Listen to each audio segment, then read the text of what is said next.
Headlining our news this past week, an agreement in principle has been reached for the sale of the Sprung Greenhouse. The Auditor General, Joe McGraw, says his department is being severely restricted, and there are more calls for a public inquiry into the problem of child sexual abuse. We'll have those stories when we continue with more of the Week in Review.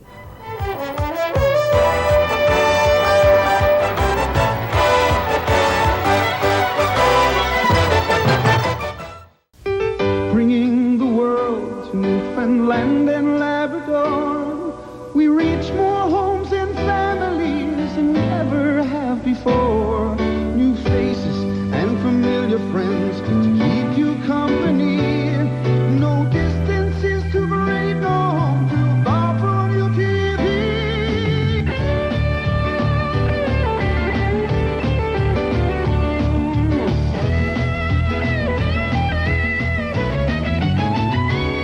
5 stars shine bright on satellite. Future's here today. More information flowing on technology's highways. In Newfoundland and Labrador, it's all right here to see. From the world to your TV, new TV is NTV. In Newfoundland and Labrador this fall. As NTV News reported last week, the Sprung Greenhouse is to be sold to an international consortium that includes Dutch interests and pop singer Kenny Rogers. The agreement on the sale was announced Thursday by Agriculture Minister Rick Woodford. The sale price is $22 million, but there is no indication on how that money is to be divided. We had this report. Mr. Woodford issued a press release on the sale while still in Cabinet, briefing his colleagues on the latest in the negotiations. When he emerged with Premier Pekford, he had nothing new to add. Neither did the Premier. I have nothing to say about anything that may or may not have been decided upon. The minister's there. I'm not going to mention anything about the negotiations. Like I just said, we are in a very sensitive stage with regards to those people, but we have got an agreement in principle, like I said. Well, an agreement in principle has to have some money involved. Sure. Could have a lot of things involved. Mr. Woodford, Mightn't have any either. Has any arrangement made for Newfoundland to get back its $18 or $19 million? Well, I'm sure that if I'm going to sit down and negotiate with someone, certainly going to be looking for something. But he wouldn't say how much, if any, of the $20 million the government has invested in Sprung would be coming back under the deal. He did indicate, however, that the Sprungs would probably no longer be involved if the deal goes through. No, we are negotiating, like I said, with Canadian, U.S. and European interest, and once that deal is done and the agreement is signed, Sprung will not be involved in the venture. But the Newfoundland government might still be there, even though Mr. Woodford himself wants out. He says they're not bargaining from a position of strength. Hopefully down the road after the agreement, if we come to some kind of an agreement, that government will be able to get out of it. Whether it be done when the day we sign the agreement, whether it be done a month or 2 months after, that remains to be seen. But hopefully my opinion is that the government should be out of it. Reaction from the opposition was predictable. They think Mr. Woodford should have given more details of what was going on. The minister has left himself open to 1,000 questions. What kind of deal has been struck? I think that what ought to be done immediately is the House of Assembly should be called into session. This deal and the details of this deal ought to be laid out for members to look at, and the Parliament of Newfoundland should decide. What are our obligations going to be with this new company? Are we going to continue to guarantee loans? Are we going to have this line of credit that we've had before? Because quite frankly, I think that most people in the province are fed up and want an end to the bleeding. They don't want any more to be pumped into it. So now there's a call to find out more. My view is, and it has been consistent all along, that there ought to be a full, open judicial inquiry into the whole matter. I think really the Public Accounts Committee should be doing it. Jim Toms, NTV News. Meanwhile, Premier Brian Pekford says he is confident that within a few months, people will be able to see that the Sprung Greenhouse is in fact a viable operation. However, when questioned by reporters late Thursday afternoon on the negotiations to sell the facility, the Premier declined to comment on specifics of the deal, including questions concerning the province's investment in the project. I think I would prefer the question of how much are we going to gain out of this, and whether we can, unlike a lot of other projects of the past, get our money back and see a successful enterprise. It remains to be seen. And until the negotiations are completed, obviously, we can't say anything more because we're still negotiating to get into a legal position here. Why aren't you releasing the name of the buyers? I guess we would like to have the opportunity to sit down with them and do our negotiations before they would feel comfortable to be in a position to say anything themselves to the press. And, you know, that would only heighten the chances of something being said by one party or the other in public before the negotiations were completed. So I think, you know, that would be more businesslike and appropriate for us to finish the negotiations before we say anything, either side. How likely is it that the Sprungs will come away with some money in their pocket as a result of it? I honestly don't know at this point in time. I mean, that will be subject to how the things turn out in the next few days. But you know the general price, you've obviously, I think the press release said that there was an agreement on the price, or maybe there's something wrong. Yeah, I don't know about that. I mean, all I know, you know, you have the press release from Mr. Woodford. That is a statement from the government at this point in time, and we're now in the process of negotiating a legal agreement for the project. How long will that process take? It is very difficult to say. I think we optimistically would hope that it could be done the next week. Your former Minister of Agriculture said it was a scam from day one, and it's still a scam. How do you respond to that? Well, I find that very humorous because he was in my office in December when the decision was made to take the course of action to put more money in and to do the things that we're now doing. So he's being very contradictory at the very least. Newfoundland Auditor General Joe McGraw says his office is being severely restricted, and he feels it is only a matter of time before he is removed as the auditor of all Crown corporations. That statement was made Tuesday morning at a special hearing of the Public Accounts Committee. The meeting was called to discuss the Sprung Greenhouse, and as anticipated, it resulted in a showdown between government and opposition members. The government members walked out of the meeting, and in the meantime, the Auditor General says the future of his department is very uncertain. We had this report. Government members had tried to prevent this morning's meeting from taking place. They wrote a letter to the Auditor General telling him it was not necessary to appear before the committee. Liberal member Beaton Tulk began this morning by questioning the Auditor General about the function of his department. Conservative Vice Chairman Wilson Callan then raised a point of order, saying that he should have been recognized before Tulk, and he accused the opposition members of playing games. Committee Chairman Winston Baker instructed the Auditor General to continue. Joe McGraw then went on to say that his mandate is being restricted and his office is being corroded. He said there is an intention to have him removed as the auditor for all Crown corporations. He said a hiring freeze has been imposed and his staff has been reduced. During his statement, Wilson Callan continued to raise various points of order. Opposition members said they couldn't believe what was happening to the Auditor General's department, and the Sprung issue was put on the back burner. After sitting for just over an hour, the government members announced they were leaving. We could see that the Auditor General was making a long-winded speech about his department being corroded, as he said.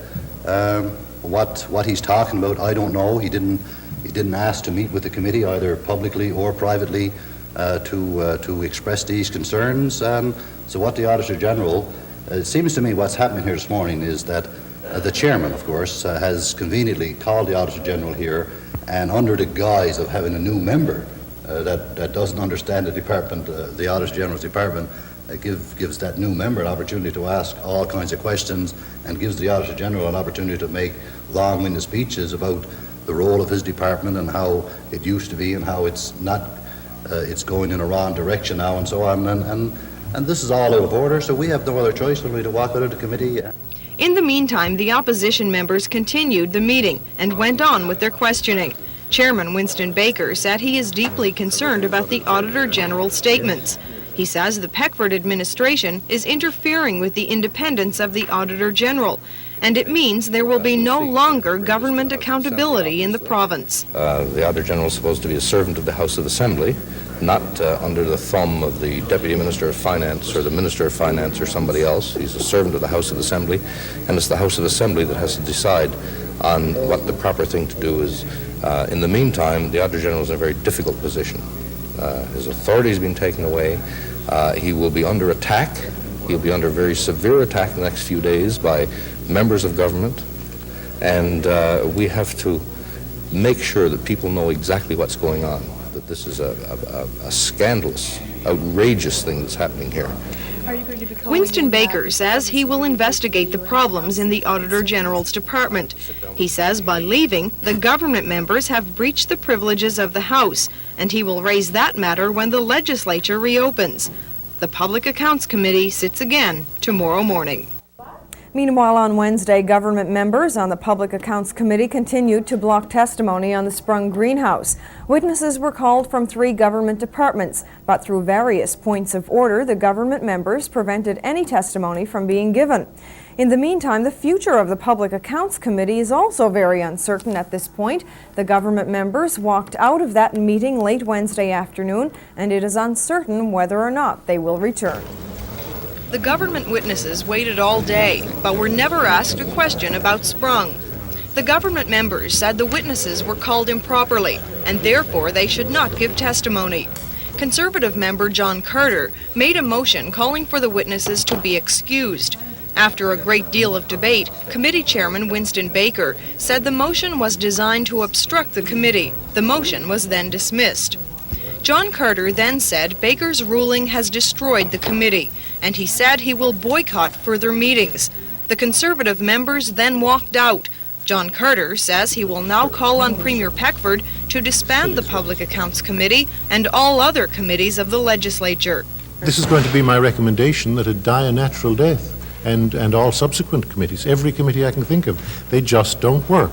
This is an opposition that only wants a circus. If they can't have a circus in the House, they'll have it in committee. Estimates committees, the whole lot. They're nothing but circuses, and it's time somebody called a halt and called a spade a spade. There's just no point in working with people that are not interested in the concerns of Newfoundlanders, just interested in lines of print or miles of tape, and behaving like buffoons. It's crazy, it's pointless, and we have better things to do with our time. Chairman Winston Baker says the committee will continue to investigate Sprung, even if the government members refuse to attend. We'll do it without government members here. As far as I'm concerned, anybody who sits on the Public Accounts Committee agrees to carry out the mandate of that Public Accounts Committee. When they cease to carry out the mandate of the Public Accounts Committee, I don't want to see them around as members anyway, that they're not functioning members, they're not members that are operating properly as they should operate, and I'm going to continue operating properly as I should operate. I'm going to try to carry out the mandate that I'm given. Opposition member Beaton Tulk says the government members had one motive, and that was to cover up what he calls the Sprung fiasco. What the government members are concerned about is the protection, and I believe the cover-up of what's gone on at Sprung, Newfoundland Enviroponics, and what they're trying to do unsuccessfully. And I mean, they're obstructing the committee at this point, but at some point in time, Newfoundland Enviroponics people will have to be questioning the people dealing with Newfoundland Enviroponics. What we see here is a complete use of the tyranny of a majority to try and stop the people of this province from knowing which way their tax dollars are being spent. In the meantime, Winston Baker says the committee will continue its Sprung investigation. One of the witnesses to be called next week is former Agriculture Minister Charlie Power. Liberal leader John Turner was in St. John's this past week. We will have a full report on his trip here when we continue with more of the Week in Review.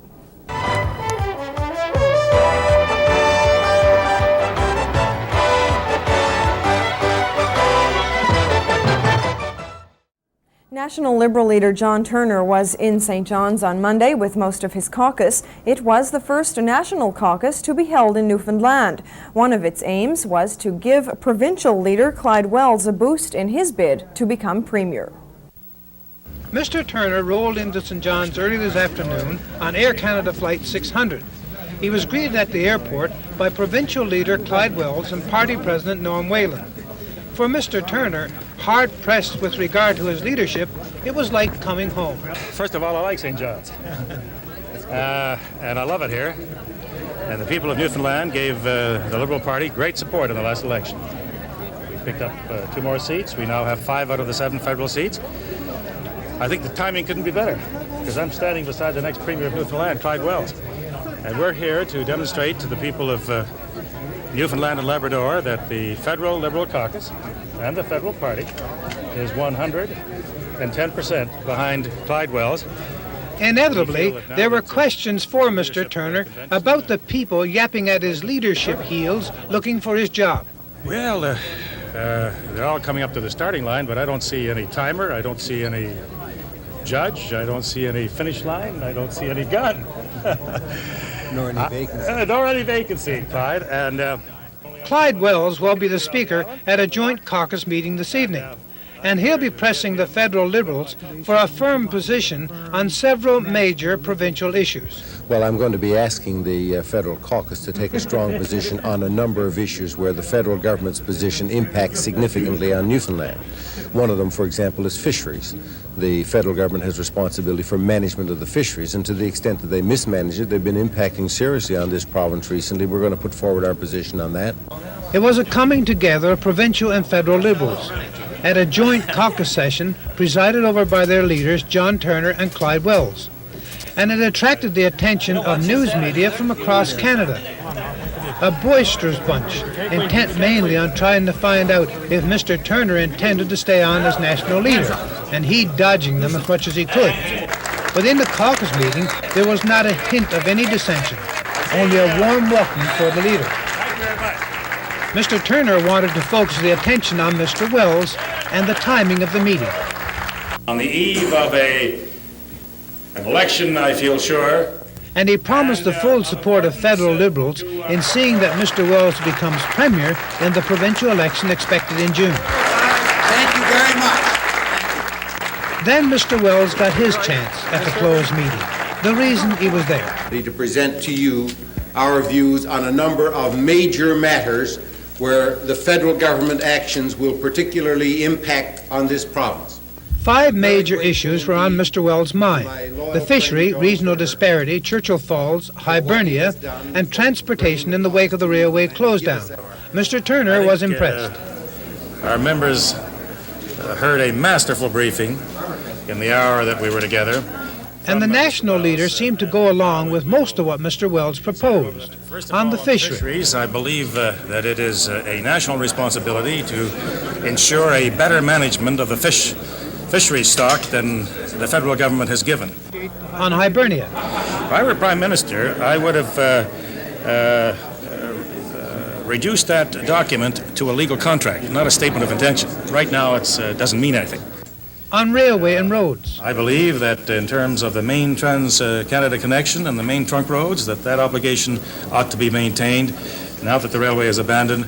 On Labrador Power, I would recognize a fundamental obligation of the Parliament of Canada to ensure that Newfoundland Power, Labrador Power got to market.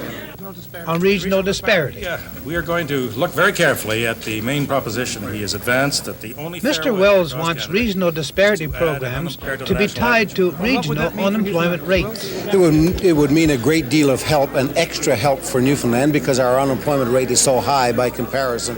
John Turner said that what Mr. Wells proposed seemed to be very reasonable, but he's handing the document over to the chairman of the Atlantic Caucus for initial study, and he indicates that he's going to pay particular attention to the northern cod problem. Well, it's more than a problem. It's a crisis that's going to lead to a catastrophe if the government doesn't act on it. And we understand that there are thousands of jobs depending on the fish stock. For Clyde Wells, it was an evening that he looks on as a major highlight of his political career so far. He came out of it completely satisfied with the result. I got what I wanted from the caucus. Yes, I got a decision on their part to hear what I had to say. It was an absolutely excellent reception. I couldn't wish for more other than their Jim Toms, NTV News. There now appears to be dissension in the ranks of the Liberal Party on whether or not Newfoundlanders should get first crack at whatever fish is available. The provincial Liberals say yes. Clyde Wells made that clear in his presentation to their joint caucus earlier this week. But as we hear now in this report, federal Liberals are not so sure, including their leader, John Turner. You know, I don't think I'm required to respond as a federal politician to a document that's prepared for a provincial election. That was Mr. Turner today in St. John's at a press conference following the caucus meeting. At the opening of the same caucus Monday evening, Clyde Wells was pretty clear on what he had to say. He said that priority of fish quota allocations should be given first to this province's inshore fishery, second to its middle distance and offshore fishery, and third to other Canadian provinces. But Mr. Turner does not accept that order of things. That all the Atlantic provinces, including Quebec, have an equal interest in a strong fishery stock. So I've endorsed the general themes of Mr. Wells's paper, but not every detail of it. I can understand why he's inserted that for provincial purposes, but that would not be necessarily my federal posture. In fact, it wouldn't. It's suggested that Mr. Turner is facing a revolt from within over his leadership. His stand on the priority of fish allocations could trigger some kind of revolt among the Newfoundland members of his caucus. It has always been the policy that we have followed that those closest to the resource have a priority. And anyone who thinks differently? Well, I don't want to talk about anybody who thinks differently. It's part of our resource. We brought it into Canada. It's been fished for 400 or 500 years. Of course, it's a Newfoundland resource, in my view, yes. What about Mr. Turner's indication, in fact, clear statement that he can't go along with it being Newfoundland first? Well, Mr. Turner doesn't have the good fortune to have been born in Newfoundland or Labrador. That's his first drawback. But secondly... But in other aspects of the fishery, Mr. Turner is in line with his provincial counterpart. He shares Mr. Wells' view that the fishery crisis is life and death for this province. The issue has now reached a crisis stage, that it no longer is merely a fisheries issue. It's an issue of life and death for the people of Newfoundland, that the Prime Minister of our country ought to take over the negotiations with France and with the other countries who are overfishing our waters, that there has got to be a reestablishment of some agreement. There's got to be a reinforcement of our rights. There's got to be a reestablishment of the 200-mile limit in the continental shelf. We've got to push this thing to world arbitration. We've got to raise the issue of the fish stocks in the United Nations, and it's got to be an issue of national attention led by our Prime Minister, because we now have, for Atlantic Canada, particularly for Newfoundland and Labrador, a crisis of the first magnitude. Jim Toms, NTV News. Stephen Joseph Ratke was back in court this past week. We will have a report on the proceedings when we continue with more of the Week in Review.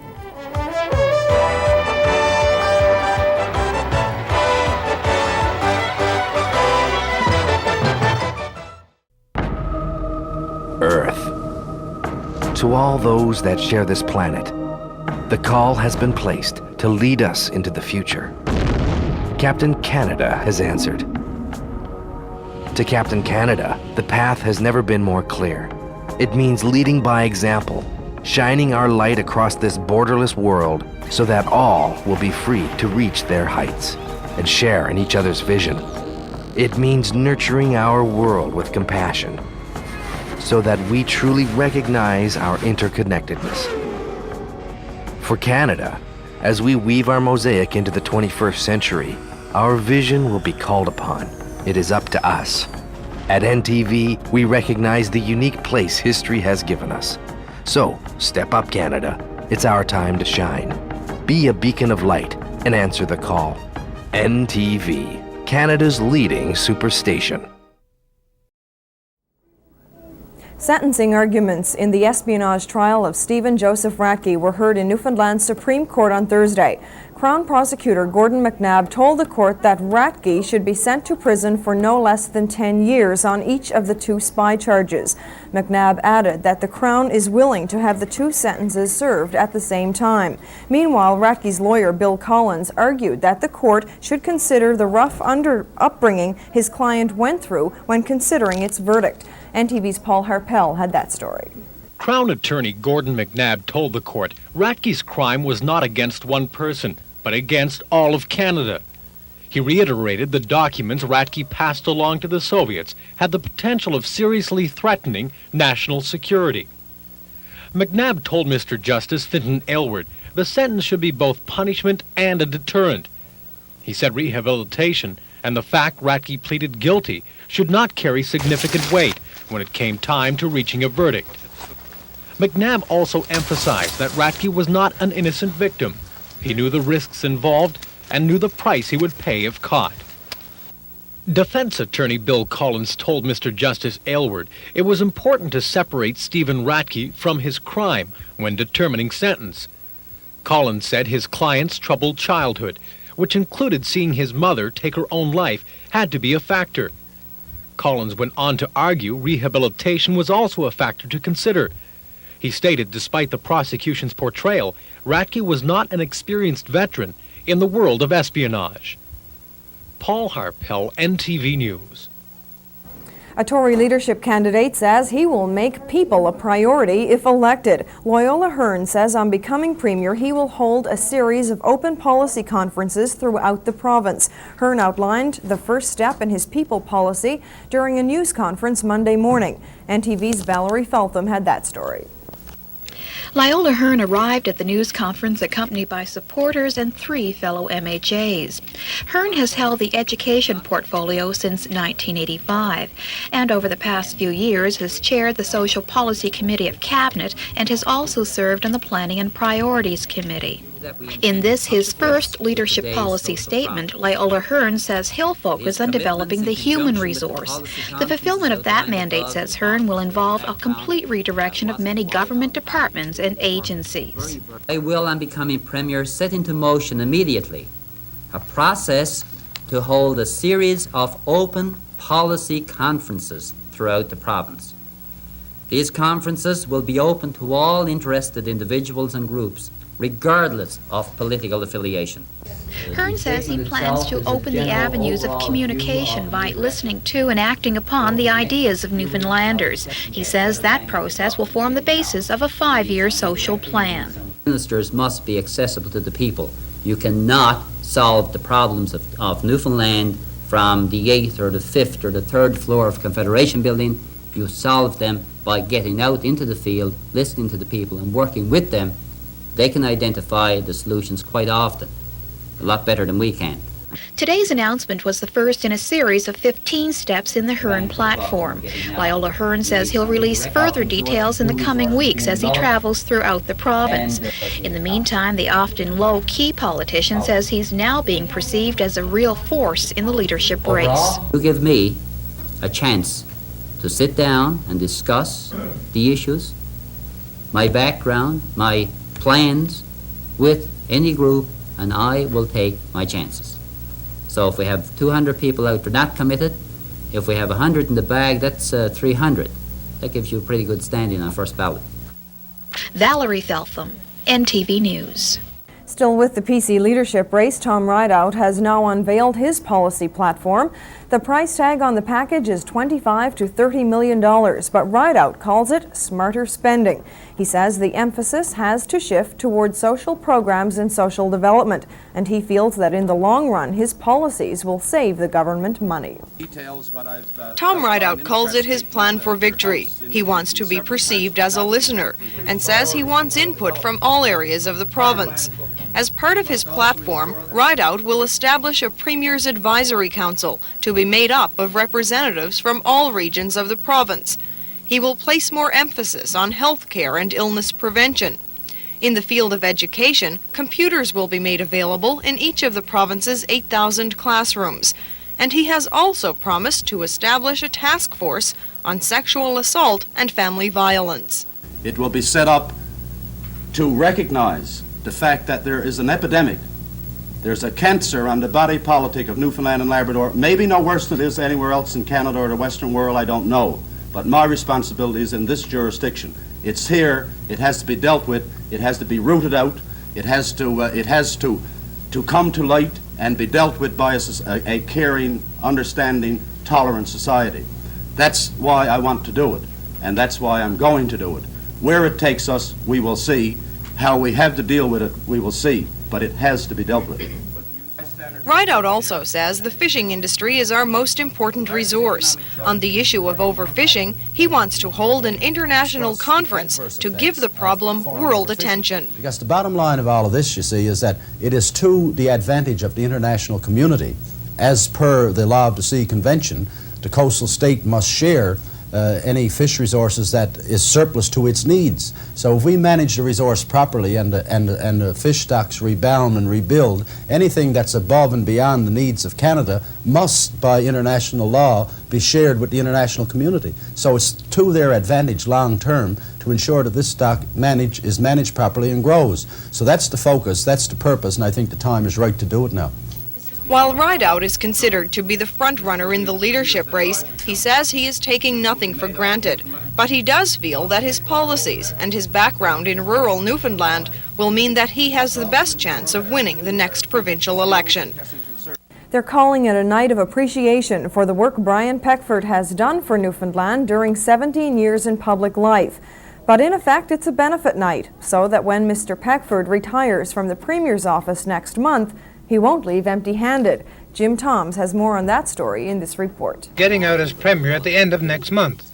A few nights ago on NTV, he mentioned that in effect he was practically destitute. I got to look for a house and a car and a place to live and find some income. I will get a pension, but with my obligations out there for two families and so on, obviously. But now things are looking up for Mr. Pekford. Some of his friends are getting together for a benefit dinner at the Radisson Hotel next Wednesday evening. Well, I think it was prompted more by the fact that a group of businessmen and professionals in the city thought it would be appropriate to do something to help the Premier make the transition from public life to private life. Mr. Pekford has been in public life for 17 years, including the past 10 as Premier. During that time, he has turned his share of sods and cut his share of ribbon, Hallelujah, while standing firm on major issues facing the province. Now Mr. Ryan and the others want to show their appreciation to him in a very practical way.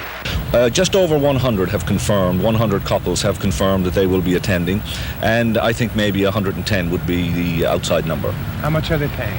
It's $1,000 per couple. It's a private dinner for Mr. Pekford, no news media allowed, not sponsored by the PC Party or the PC Association, but the most prominent PC in Canada will be there. The Prime Minister is coming, as you know, and John Crosbie will be chairman for the evening, and Brian Pekford, of course, will be speaking as well. So I've got to find a job and go to work and get in the workforce in the normal manner like everybody else. So when the Premier leaves office at the end of March, he'll have some money in his pocket, $90,000 or more, plus his House of Assembly pension. Even with two families to support, that should tide him over nicely until he can find a job. Jim Toms, NTV News. The New Democratic Party, of course, will also be choosing a leader in March. We'll have a story on that when the Week in Review continues.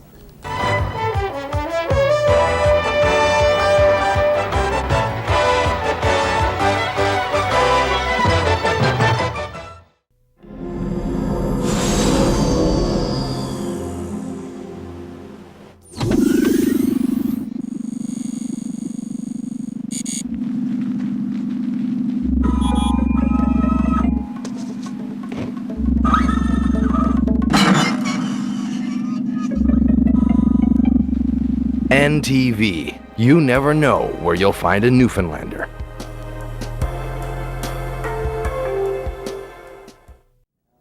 For the first time in the party's history in Newfoundland, the leader of the New Democrats will not be chosen by acclamation. Clee Newhook, the party secretary, announced Monday he intends to seek the leadership. In the past, Newhook ran in elections for the New Democrats but was unsuccessful in winning a seat. NTV's Darren Rogers reports. For the first time ever, the leadership of the New Democratic Party of Newfoundland will be contested. Entering the race today was Party Secretary Clee Newhook. Newhook joins Jean Long, the MHA from St. John's East, in seeking the leadership vacated by Peter Fenwick. Newhook says the time was right for him to enter the race. I've been with the party now for 3 years. I've been involved in political life on a daily basis, both in terms of the party, politics within the province. Been in touch with the federal caucus and the federal party almost on a day-to-day basis, trying to ensure that the kinds of things which we're concerned about in Newfoundland get reflected in the national debates. It's a logical step for me to go from having been provincial secretary for 3 years to contesting the leadership. It's not a decision that I arrived at lightly or very quickly. In fact, I've pondered it very deeply. The NDP have strong areas in certain spots in the province, and Newhook says one of the first jobs of the new leader should be to strengthen the party everywhere. I have a particular interest in building up support for this party in areas where traditionally we have not had it, which is in the rural parts of the island and in Labrador. We have pockets of strength in St. John's, the West Coast. We won a federal seat once, in Labrador, in central Newfoundland. But we have to, and I think the new leader has to, increasingly get out there, get into the communities and talk face to face with people to explain who we are, what it is we stand for. Having its first contested leadership may be called a step forward for the New Democrats in this province. But how taxing it will be on the party, its members and supporters, won't be known until after the next general election. But those involved with the party say that any attention drawn to it from the convention will have positive effects. Darren Rogers, NTV News. NDP leader Peter Fenwick is calling on Premier Brian Pekford to launch a public inquiry into the problem of child sexual abuse in Newfoundland. Fenwick says the problem has reached crisis proportions and the time has come to determine if the province is responding properly. Paul Harpel reports. The conviction of 2 Roman Catholic priests and the arrest of several others on sex-related offenses has brought the issue of child sexual abuse to the forefront. And we'd certainly like to see this cleared up as fast as possible so we can begin to heal ourselves. The Christian community is still there and it's reeling, but we do believe that as the church, as the people of God, we can begin to heal ourselves and become out of this in a more positive way, more defined, our faith stronger. We'd certainly like to have it over, but the expectation is certainly rampant in this community that there will be more priests charged. But Peter Fenwick says the publicity being given to the cases involving members of the clergy is drawing attention away from the reality of how enormous the problem of child sexual abuse in Newfoundland really is. There are, 690-odd other offenders that have been laid complaints against this year.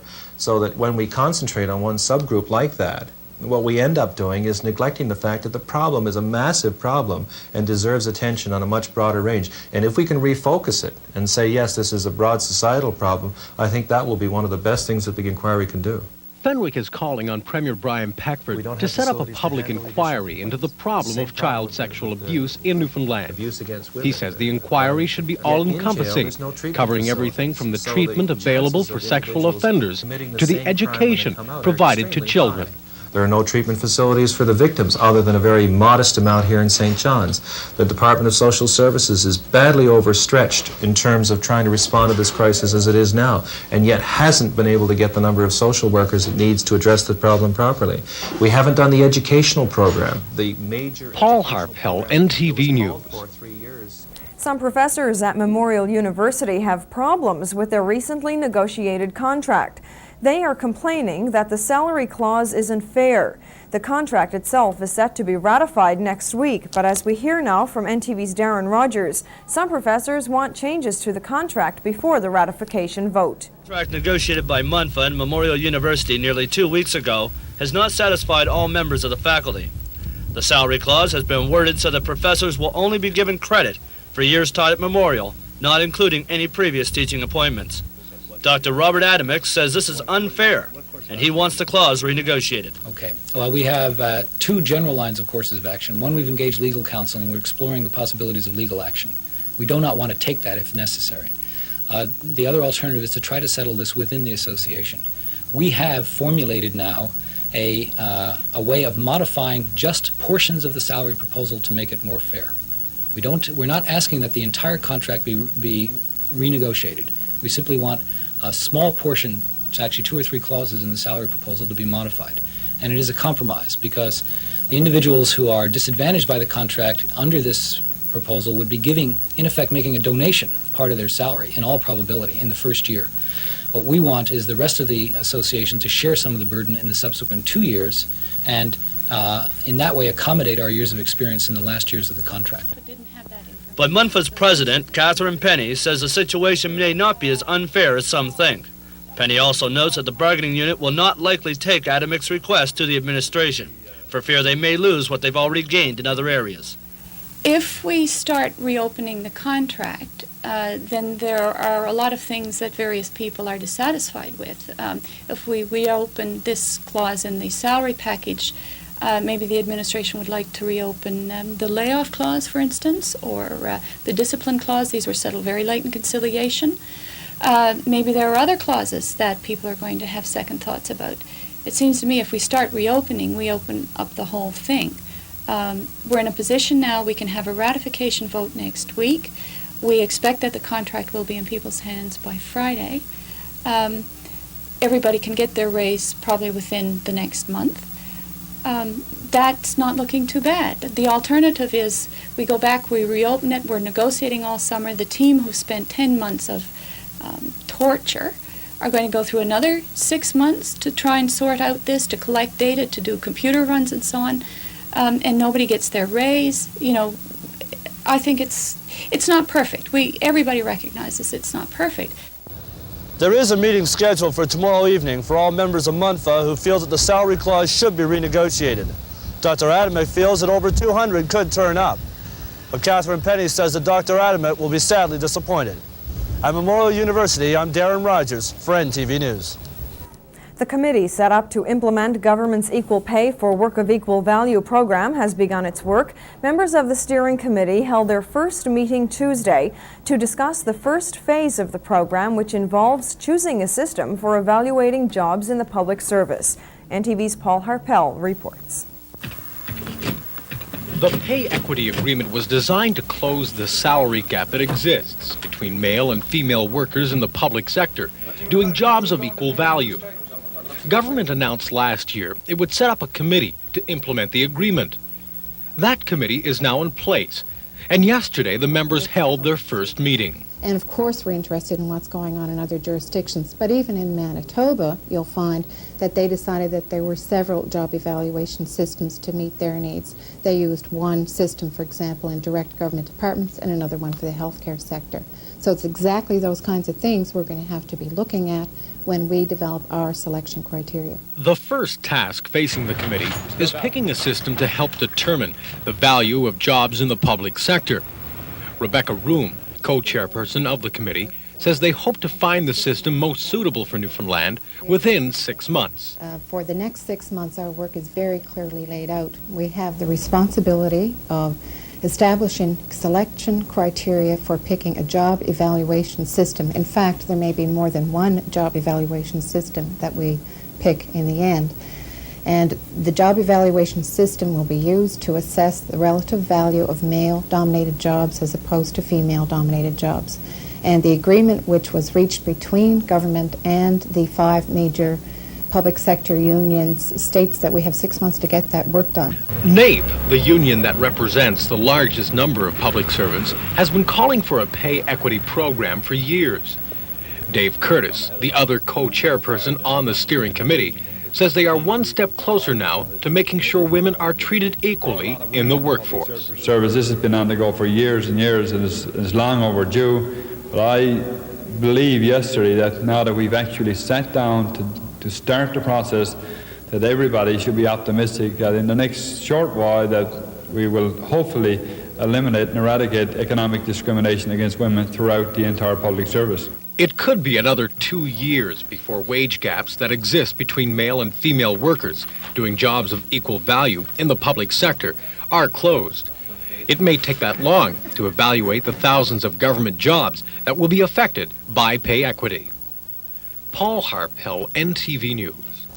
Representatives of the federal and provincial governments held a meeting this past week with Innu leaders. We'll have that story when we continue with more of the Week in Review.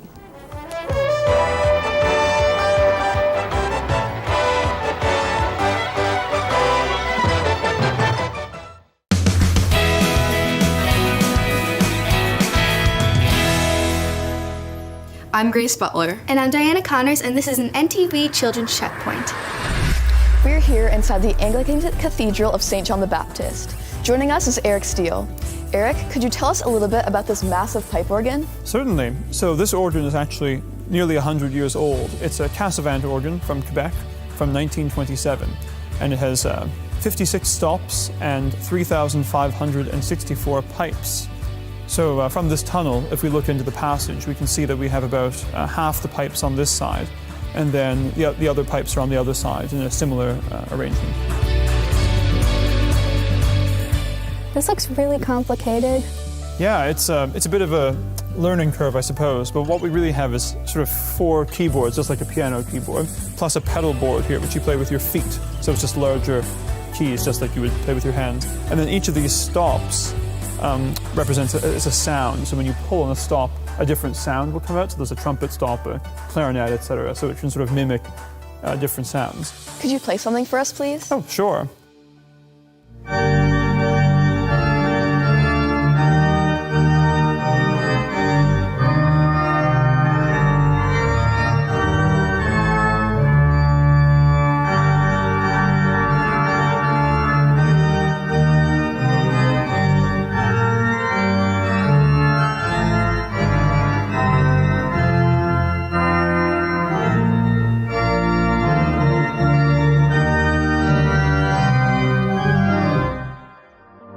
Thank you, Eric, for this wonderful tour. Thank you for coming.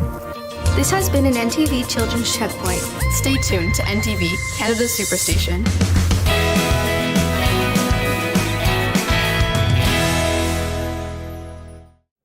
Representatives of the federal and provincial governments met on Thursday with Innu leaders. Talks were aimed at coming up with a framework for further discussions with regard to the disputed lands in Labrador. We have this report. The continuing battle over land claims in Labrador has gone to the table for talks. Members of the Innu Association met today with representatives from the federal and provincial governments. All parties agreed not to discuss any details of the talks, but the chief negotiator for the province, Ray Hocko, did make a comment. Well, right now we're meeting with the Inuit and the federal government in a series of meetings. This is the 3rd or 4th session we've had in land claims negotiations, and presently we're at the stage of discussing a framework agreement, and that's about as much as I can say at this point in time. How long do you expect these meetings to go on? The meetings, well, we don't really know that either. Traditionally, the land claims negotiations can last anywhere up to a number of years. We don't know what these will last. If the sides can agree on a framework for discussions, an important first step will be behind them. But that doesn't ensure that any positive or agreeable results will ensue. The Innu believe they have the right to lands that their ancestors controlled long before settlement from Europe.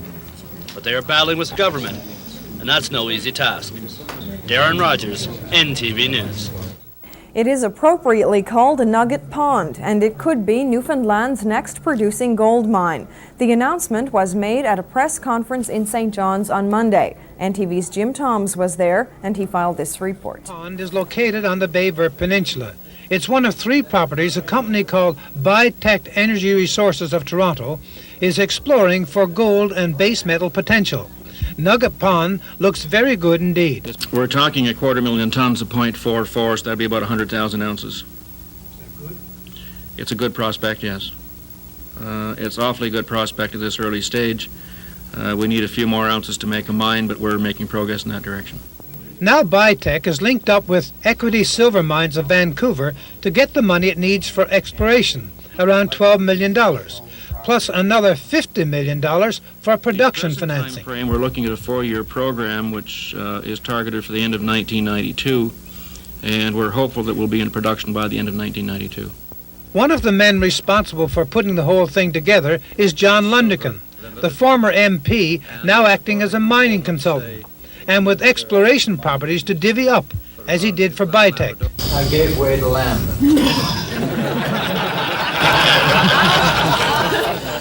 And that's what Mines Minister Jerry Dinn likes to hear.